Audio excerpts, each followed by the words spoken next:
Saya mau cerita. Ada dua orang sahabat yang tinggal di sebuah desa kecil di Italia. Sebut saja nama mereka adalah Pablo dan Bruno. Mereka adalah anak muda yang memiliki impian yang tinggi. Mereka sering berkhayal bagaimana kalau suatu hari nanti mereka menjadi orang terkaya di desanya. Keduanya merupakan orang yang sangat ambisius. Yang mereka perlukan adalah sebuah kesempatan. Pada suatu hari, kesempatan itu pun datang. Kepala desa memutuskan untuk mempekerjakan kedua anak ini untuk membawa air dari sungai ke sebuah penampungan air di tengah desa. Keduanya masing-masing membawa 2 buah ember dan segera menuju ke sungai. Menjelang sore, keduanya telah mengisi penampungan air sampai penuh. Kepala desa menggaji mereka masing-masing berdasarkan jumlah ember air yang mereka bawa. Wow, Pablo dan Bruno senang sekali. Ini berarti impian mereka akan segera terkabul. Mereka sulit percaya jika mereka bisa mendapatkan rezeki sebanyak ini. Mereka bekerja lebih keras lagi setiap hari agar bisa mengangkut air lebih banyak. Namun, Pablo mulai merasakan ketidaknyamanan. Ia tidak yakin pekerjaan ini bakal buat impiannya terwujud. Punggungnya nyeri dan kedua telapak tangannya lecet-lecet. Kian hari, kian takut saat harus pergi bekerja. Ia pun mulai berpikir keras mencari akal bagaimana caranya membawa air dari sungai ke desanya. Aha, Pablo mendapatkan ide. Bruno, saya punya rencana. Daripada kita mondar-mandir bawa-bawa ember setiap hari, kenapa kita nggak sekalian aja buat sebuah saluran pipa dari sungai ke desa kita? Saluran pipa? Ide dari mana itu? Seru Bruno. Kita udah punya kerjaan yang bagus, Pablo. Saya bisa bawa 100 ember sehari. Saya akan jadi orang kaya. Di akhir minggu, saya bisa beli pakaian baru. Pada akhir bulan, saya bisa beli seekor sapi. Dan pada akhir tahun, saya bisa bangun sebuah gubuk baru. Nggak ada kerjaan sebagus ini di desa ini. Setiap minggu kita bisa liburan. Setiap akhir tahun, kita berhak cuti selama 2 minggu dengan gaji utuh. Kita akan punya hidup yang layak. Jadi buang jauh-jauh lah pikiran untuk bangun saluran pipa. Tapi Pablo tidak putus asa. Ia akhirnya memutuskan untuk bekerja paruh waktu. Ia tetap bekerja mengangkut ember-ember air. Separuh waktunya, serta di akhir pekan, dia luangkan waktu untuk bangun saluran pipanya. Hal itu tidak mudah. Penghasilannya otomatis menurun dan dibutuhkan waktu 1 hingga 2 tahun sebelum saluran pipanya bisa menghasilkan sesuatu yang berarti. Bruno dan orang-orang desa mulai mengejek Pablo. Dia menyebutnya Pablo si manusia saluran pipa. Bruno yang berpenghasilan hampir 2 kali lipat dari Pablo terus memamerkan barang-barang baru yang berhasil ia beli. Sapi, keledai, pakaian, sepatu baru, gubuk bertingkat 2. Bruno bisa makan mewah di kedai. Orang-orang di desa menyebutnya Tuan Bruno. Sementara Bruno berbaring santai di sore hari pada akhir pekan, Pablo terus saja menggali saluran pipanya. Pada bulan-bulan pertama, Pablo memang tidak bisa menunjukkan hasil dari usahanya. Pekerjaannya memang sangat berat, bahkan lebih berat daripada kerjaan Bruno. Karena Pablo juga harus bekerja pada malam hari. Demikian pula di akhir minggu. Tapi Pablo selalu mengingatkan pada diri sendiri bahwa impiannya dibangun berdasarkan pada perjuangan yang dilakukan hari ini. Dari hari ke hari, dia terus menggali, inci demi inci. Sedikit demi sedikit, lama-lama jadi bukit.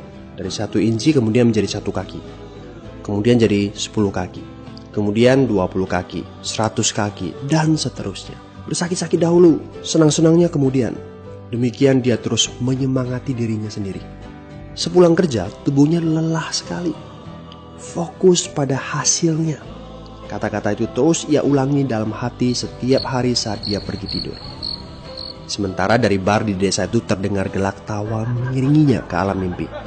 Ayo, fokus pada hasil akhir. Hari berganti bulan, saluran pipanya sudah setengah jadi. Saat beristirahat, Pablo melihat dari jauh sahabatnya Bruno yang terus saja mengangkut ember-ember. Bahu Bruno tampak semakin lama semakin membungkuk. Dia menyeringai kesakitan. Langkahnya semakin lamban akibat kerja keras setiap hari. Dia semakin jarang bersantai-santai di tempat tidur gantungnya. Dia lebih sering terlihat di bar, duduk dengan wajah letih dan murung. Saat pengunjung bar melihat Bruno, mereka saling berbisik. Hei, ini dia Bruno si manusia ember. Dia lebih suka duduk sendiri di sudut yang gelap ditemani botol-botol kosong di sekelilingnya. Akhirnya, saat bahagia Pablo pun tiba. Saluran pipanya sudah rampung. Orang-orang desa berkumpul saat air mulai mengalir dari saluran pipanya menuju ke penampungan air di desa. Sekarang, desa ini sudah bisa mendapatkan pasokan air bersih secara tetap. Pablo tidak perlu lagi membawa ember. Artinya, airnya akan terus mengalir, baik dia sedang bekerja maupun tidak. Air itu mengalir saat dia makan, saat dia tidur.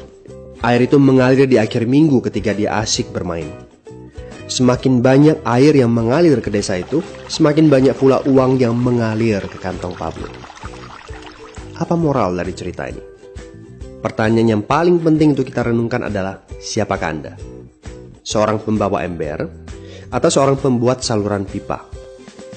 Apakah Anda hanya mendapatkan penghasilan jika Anda datang ke tempat kerjaan, seperti Bruno pengangkut ember?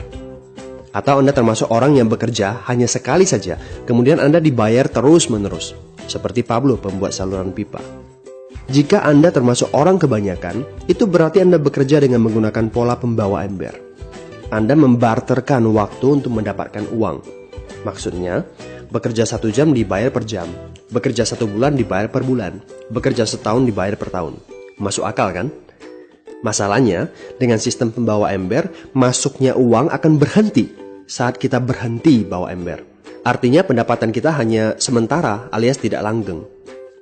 Kalau di suatu pagi Bruno bangun dan punggungnya terasa sakit, sehingga dia tidak bisa bangkit dari tempat tidurnya, berapa uang yang akan dia dapatkan hari itu? 0 besar. Fakta yang harus kita sadari adalah kita tidak bisa bekerja selamanya karena faktor usia dan kesehatan. Jika kita tidak sanggup membarterkan waktu kita, maka kita tidak akan mendapatkan uang. Pablo jauh hari sudah menyadari keterbatasan ini. Karena itulah dia langsung berpikir untuk menciptakan suatu sistem yang memungkinkan dia untuk terus mendapatkan bayaran baik dengan cara barter waktu ataupun tidak. Pikirkan ini. Bagaimana dengan Anda? Anda mau apa kalau besok penghasilan Anda berhenti? Apa yang akan terjadi kalau Anda dipecat? Apa yang terjadi kalau kemudian Anda sakit atau cacat sehingga tidak bisa membawa ember lagi?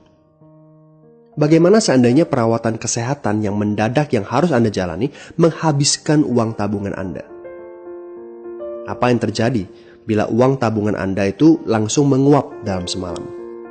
Kalau penghasilan Anda berhenti besok, untuk berapa lama Anda bisa membayar hipotek Anda? Cicilan rumah, mobil Anda, ataupun untuk biaya sekolah anak-anak Anda? 1 tahun, 6 bulan, 3 bulan, atau 3 minggu? Jelas. Apakah Anda bekerja sebagai penyapu jalan, bekerja di kantor, punya jabatan tinggi, atau memiliki toko, seorang profesional di bidang tertentu, tetap saja Anda membarterkan antara satuan waktu dengan satuan uang. Apakah dengan cara demikian Anda akan aman?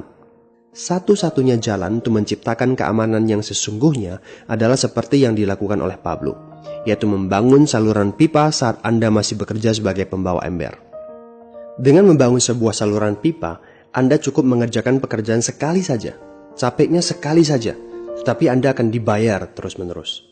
Saluran pipa ini akan memberikan Anda penghasilan walaupun Anda sedang tidur ataupun Anda sedang main. Penghasilan ini juga akan terus Anda peroleh setelah Anda pensiun, pada saat Anda sedang sakit ataupun cacat sehingga tidak bisa bekerja, dan juga dalam situasi darurat. Inilah yang disebut sebagai penghasilan pasif. Anda tahu, saat ini kami sedang membangun saluran pipa yang akan memberikan penghasilan pasif. Mau tahu caranya? Hubungi teman yang meminta Anda untuk menonton video ini. Dia punya akses untuk informasi yang Anda butuhkan. Mintalah video lanjutannya, atau jika memungkinkan, bertemu langsung dengan teman Anda.